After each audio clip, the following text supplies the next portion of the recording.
Beer è un prodotto esclusivo Azienda Agricola Pancera, il buon seme, i buoni frutti. I Vigili del Fuoco di Trieste, insieme ai colleghi di Opicina, sono intervenuti questa mattina nei pressi del sentiero Rilke a Duino Aurisina per un incendio boschivo e di interfaccia. Sul posto anche la colonna mobile del comando dei Vigili del Fuoco di Venezia e la chilolitrica del comando di Gorizia. Oltre ai pompieri, anche il personale del Corpo Forestale Regionale, i volontari della Protezione Civile Antincendio e l'elicottero regionale.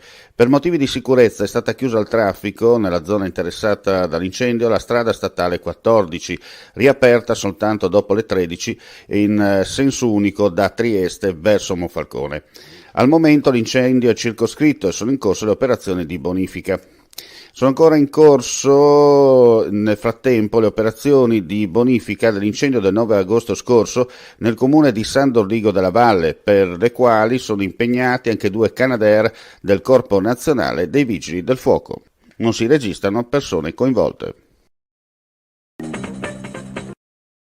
Sinistro della strada questa mattina nei pressi dell'incrocio tra le ex strade provinciali 19 e 69 a Montereale e Valcellina.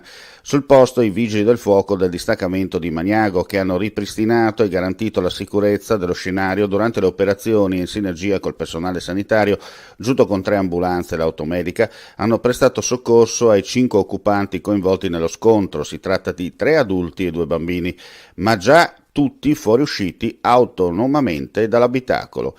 Le loro condizioni, per fortuna, non sono serie. Ulteriori accertamenti per la dinamica del sinistro da parte dei carabinieri. In Friuli Venezia Giulia, su un totale di 5.356 test e tamponi eseguiti, sono state riscontrate 821 positività al Covid. In particolare, su 2.226 tamponi molecolari sono stati rilevati 173 nuovi contagi, 3.130 i test rapidi antigenici realizzati, 648 i casi. Le persone ricoverate in terapia intensiva sono 3, mentre i pazienti ospedalizzati in altri reparti 236. Nella giornata odierna si registrano 5 decessi. Rissa infine nella notte a Lignano, all'esterno di un locale. Per cause in corso di accertamento, 3 persone di nazionalità straniera sono stati aggrediti da un gruppetto di altre persone. Sono volati calci, pugni, spintoni ed è spuntato anche un coltello. 2 uomini, entrambi stranieri, sono rimasti feriti, uno in modo grave, venendo ricoverato ed in seguito operato nella notte all'ospedale di Udine per una ferita al volto. Sul posto, oltre agli operatori sanitari del 118, sono intervenuti i carabinieri per le indagini di polizia giudiziaria. Beer è un prodotto esclusivo Azienda Agricola Pancera, il buon seme, i buoni frutti.